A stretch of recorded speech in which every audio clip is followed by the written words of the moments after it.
It won Best Venue with the ArtPrize jurors last year, but Site Lab did not get a lot of votes when it came to the public. On Monday, the jurors listed 4 pieces at Site Lab on their shortlist, and once again, it's in the running for Best Venue. So this morning, we're joined live by Site Lab organizer Paul Amenta. Thank you for joining us this morning. Good morning. So how do you think having the shortlist come out at the time that it did, pretty early on in the competition, is going to affect Site Lab? Well, we noticed it actually yesterday when Wow. we opened the doors. There was a line out the door, which was unique for the venue, and many people came in with a list of those artists on that short list to see specifically. So people literally took that short list to heart, and they're They coming did. to check you out. Absolutely. After winning Best Venue last year, did you feel like you had to top that this year? And if so, did you do anything differently? Number one, we worked in a different location. Okay.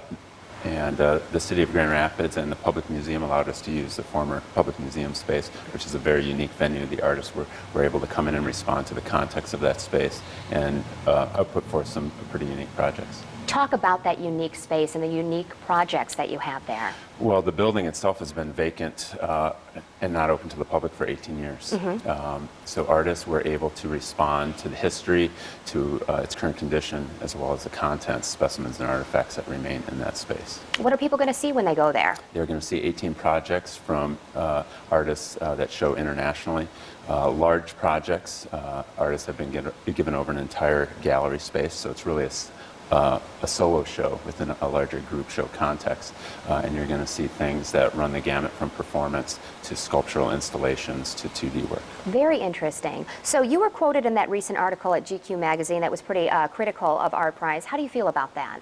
I thought it was a fair assessment. I mean, Okay. one thing, working in the art world, we're used to criticism all the time, and your work is constantly being critiqued. I think maybe, you know, as a city the size of Grand Rapids, I live here as well, obviously. I think we need to be okay with getting some, critique from outside eyes.